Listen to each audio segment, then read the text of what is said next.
I'm Niko, and this is what Eric said. So, forensic evidence. Now, in the vast majority of court cases where forensic evidence is used, it's actually presented through the use of forensic evidence reports, without the forensic analyst author even actually being present. Now, how these forensic reports communicate the evidence contained within them is actually relevant to, well, any end user of these forensic reports, right? Like police, lawyers, judges, defendants, jurors. Now, the trouble is, people who are non-scientists, who aren't specifically trained to read these reports, tend to really struggle to understand the probative value of the evidence contained within them. They tend to overestimate how good it is, an overestimation bias. Now, why might that be? Well, let's take a look at an actual forensic report, or rather, a mock report based off of the exact wording and similar details about an actual report that was used. Now, if you guys were jurors and you were looking at this report, where's the relevant information for you? What are you looking for? For the sake of time, I'll spoil it right here. Opinion and conclusion. There was sufficient agreement between basically the fingerprint found at the crime scene and the fingerprint of the defendant. Now, when you guys commit crimes, do you, out of consideration for the police, right, leave like a nice clean fingerprint for them to find? No.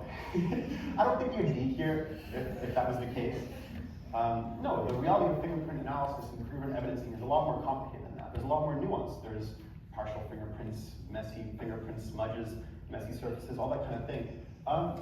There was sufficient agreement. I don't see much of that nuance represented here. Maybe it's not that surprising that this overestimation bias occurs.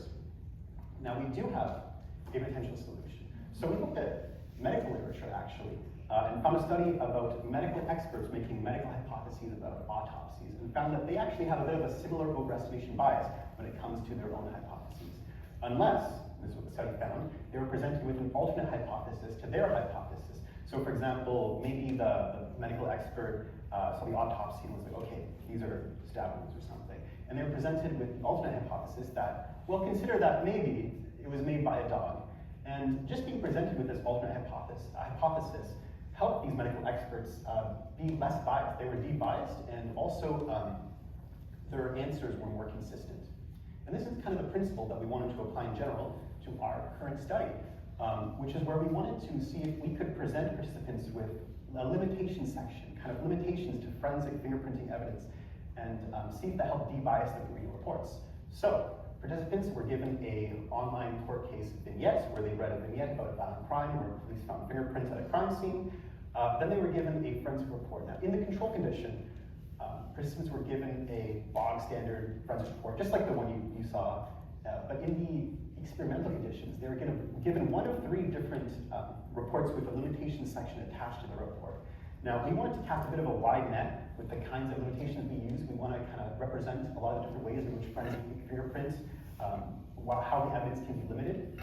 So we had the first one, alternate explanation, just talking about how, sure, maybe the fingerprint at the crime scene does match the fingerprint of the defendant. However, that doesn't necessarily mean that the defendant committed the crime, right? Like, we leave fingerprints all the time everywhere for hopefully non-criminal reasons, right? The second one was just talking about there's lack of standardization in how fingerprint evidencing analysis is done, right? Two experts with the exact same information can reach totally different conclusions about a fingerprint.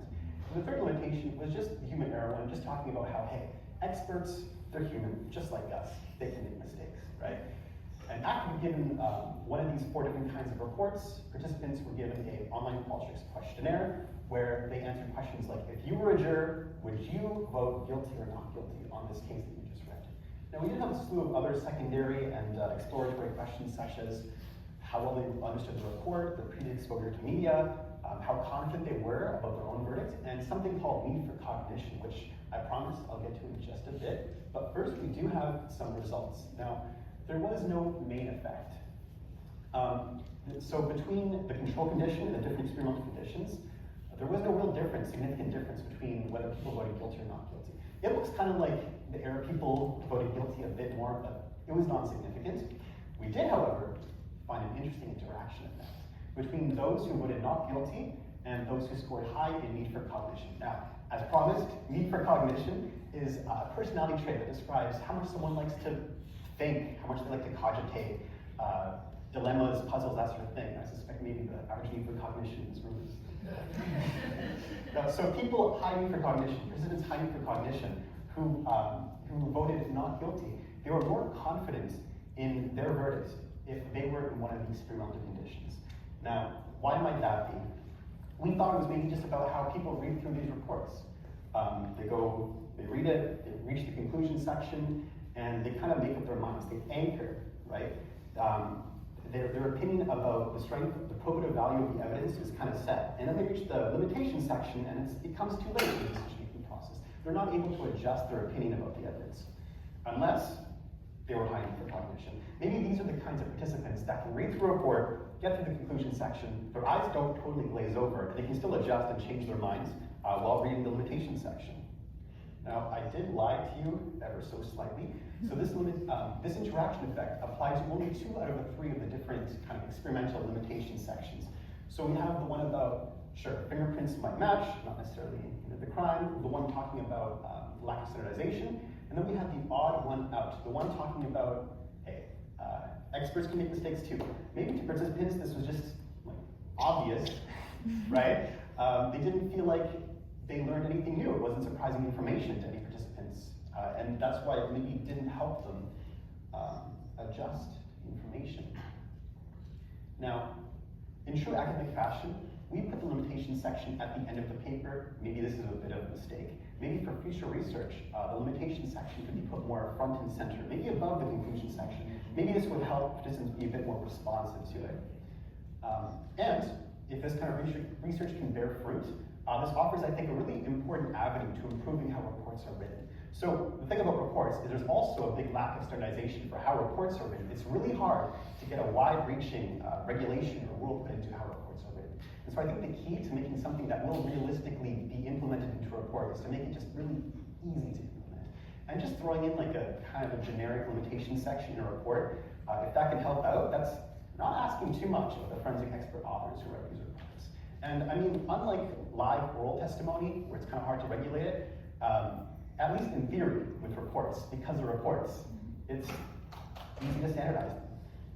And yeah, this has relevance. If we can find a way to improve how reports communicate the forensic evidence within them, this has relevance to any end users of these reports, and that has relevance to trials, to plea bargains, fewer false convictions, and ultimately, that means more justice. Thank you.